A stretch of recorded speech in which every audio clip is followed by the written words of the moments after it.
Hello everyone, hope everyone is having a great day. Today I'm going to talk a little bit about liver disease and one of the major symptoms that you can get from it called hepatic encephalopathy. But before I talk about that, I do have a favor to ask.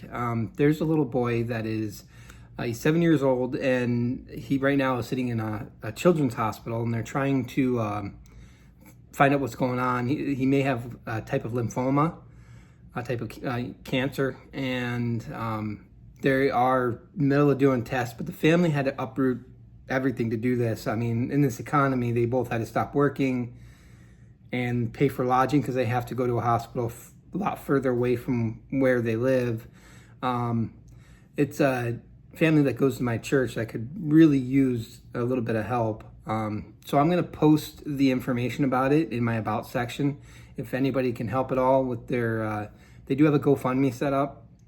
But if anybody could help them, that would be absolutely amazing. I would love to try to ease a little bit of the burden for them if somehow we can, because, you know, right now, especially how young this little boy is, going through these bone marrow tests and everything else.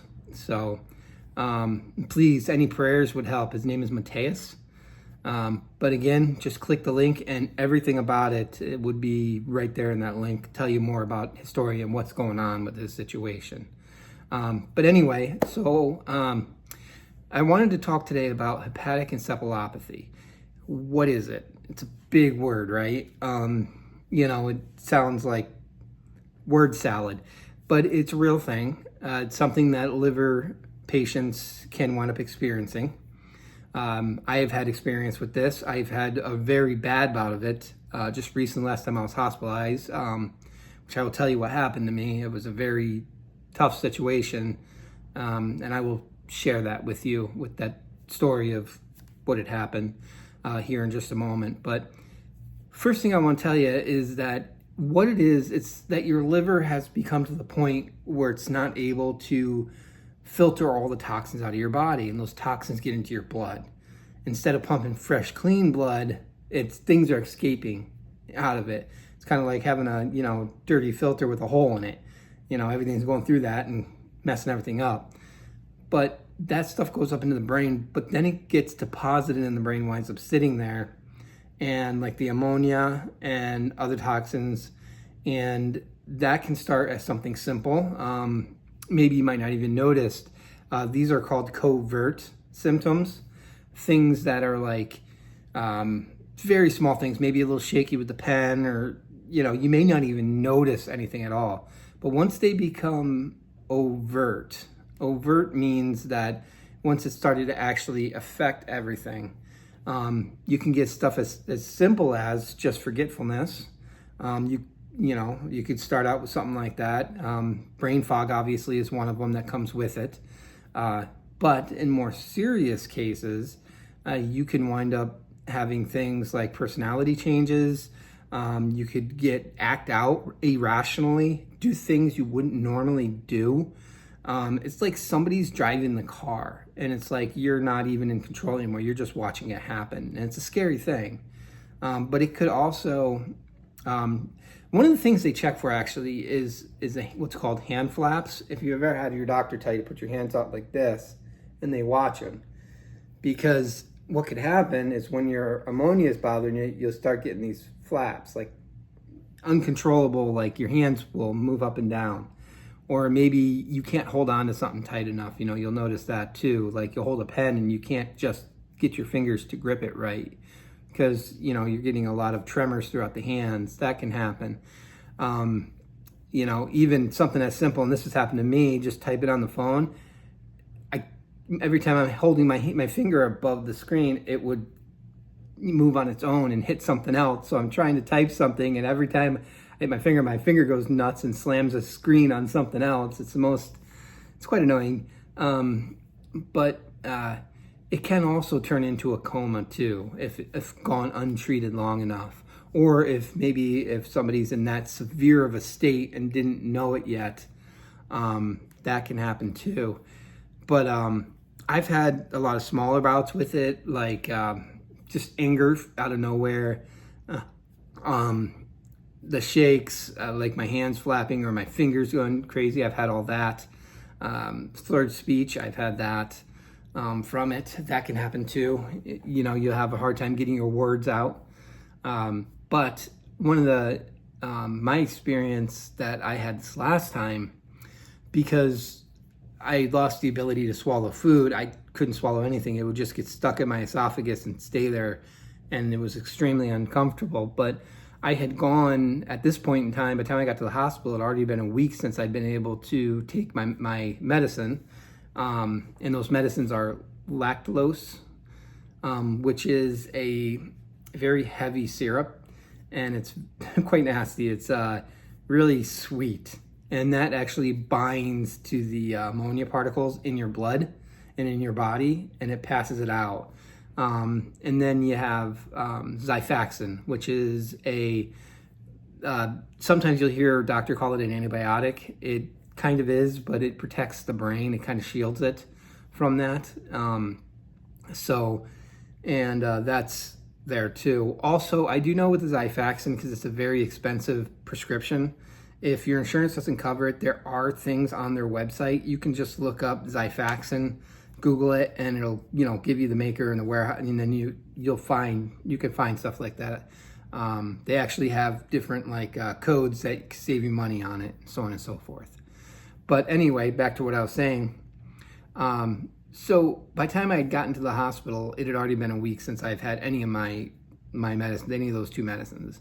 And because every time I took the lactulose, I just threw it back up. It wasn't doing anything.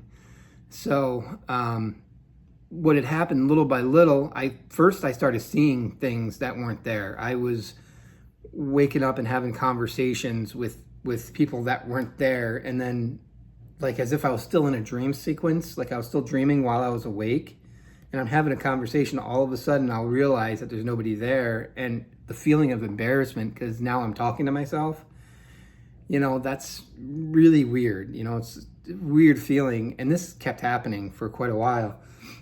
Because by the time I got to the hospital, it was probably five more days before I was able to get any medicine into me. So there we're going on 2 full weeks without any of that medicine to protect the brain. And it started out with that. I started, acting more goofy than normal. I would start a conversation and I wouldn't know what I'm saying, or just the weirdest things you're trying to make sense of everything in your mind and you're talking, and all of a sudden you're talking to yourself in circles. You don't even know what you're talking about. It's really weird. But the worst of it was, for me at least, I had actually gotten, it affected my brain so much that I started feeling paranoid. I started feeling like I had to go. I had to leave, get out. The only thing through my mind all of a sudden was get out. So, I'm actually screaming at the top of my lungs in this hospital room saying, I want out. And I mean, there was no rational thought. There was no, there was no idea of that you still need to be here because you need to get the feeding tube put in. None of that. Nothing was rational. It was like somebody, it's like I wasn't me anymore. I lost me. And I watched this whole thing go down, and I'm yelling and screaming and going, just let me out. And the doctor stood in front of me, and I'm so glad he did, because I don't know what I might have done. I mean, there was no thought of hurting myself or anything like that. I saw a window. I was like, hey, I can go out the window, I was thinking. And there was no thoughts of that would hurt or that would do damage or anything. It was just totally, I my mind broke, excuse me. And so it was quite scary, and it left me feeling like I lost a piece of myself.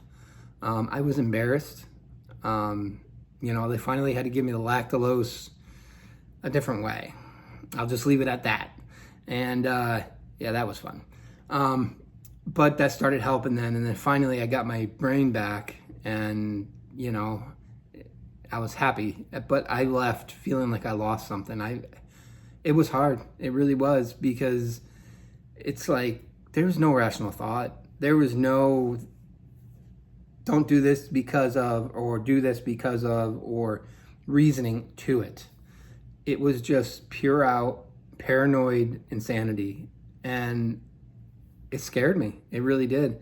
I remember it, but it's nothing like I would ever do. I've been hospitalized so many times. I usually stay pretty positive in the hospital, and I usually make jokes with everybody and just try to, make the best of it that I can by staying positive. And so this most definitely wouldn't be something I would normally do without any problems.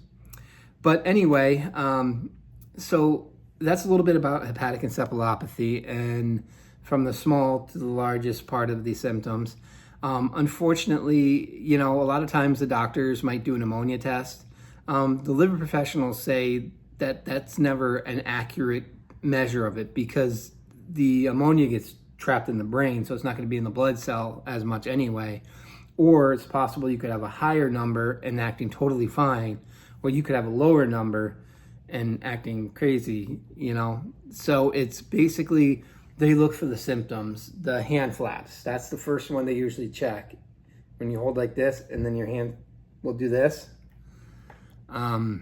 that's the first one they check, and that tells them that that's a hepatic thing. And, I couldn't even type on my phone, so my fingers were doing their own thing when I was trying to get them to do something else. So that's usually the first sign, but there are other times that it could be other signs. Also, if you can get a sweet, like musty smell from your breath, that can show almost like an ammonia smell. Also, they say that when your ammonia is real high, you can actually smell it on you, like somebody close could actually smell it if your ammonia gets high, because it's coming out through your pores. So, but be careful. Make sure you take all your medicines. If they give you lactulose and Xifaxan, that's no joke. Keep taking them.